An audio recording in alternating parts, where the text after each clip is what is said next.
Hello all. Welcome to Creative Ideas YouTube channel.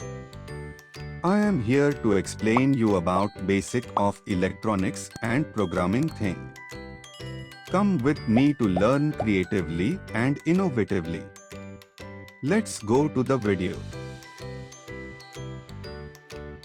In this Arduino tutorial, I will show you how to turn an LED on and off with a push button.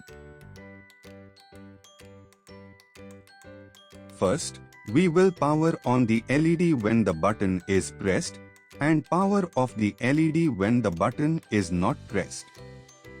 Requirement component for this project: Arduino board, breadboard, LED any color, push button, 220 ohm resistor for the LED. If you don't have this specific value, any resistor from 330 to 1 k ohm will do. 10 k ohm resistor for the push button. If you don't have, you can go until 20 k, 50 k ohm. A bunch of male-to-male wires. First, as a best practice, we use some defines to keep the pin number for the LED and push button.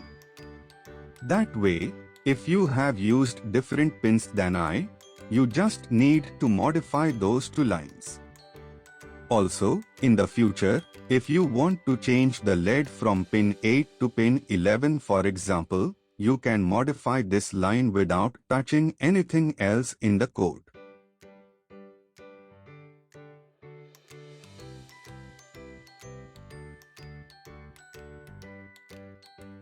The setup function is executed once at the beginning of the program.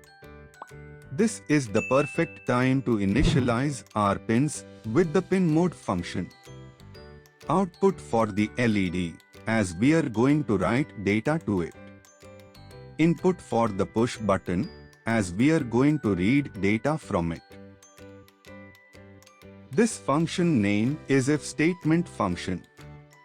In the loop function, we start by reading the button's state with the digital read function. As we have a pull-down resistor on the button, we know that the non-pressed state will give us the value low. Once we get the button's state, we check if it's high or low. High, we power on the LED with digital write and the high state. Low, we power off the LED with digital write and the low state. I hope you guys learned about how to operate the LED with the push button. Thank you. Please subscribe to the channel for more information about Arduino.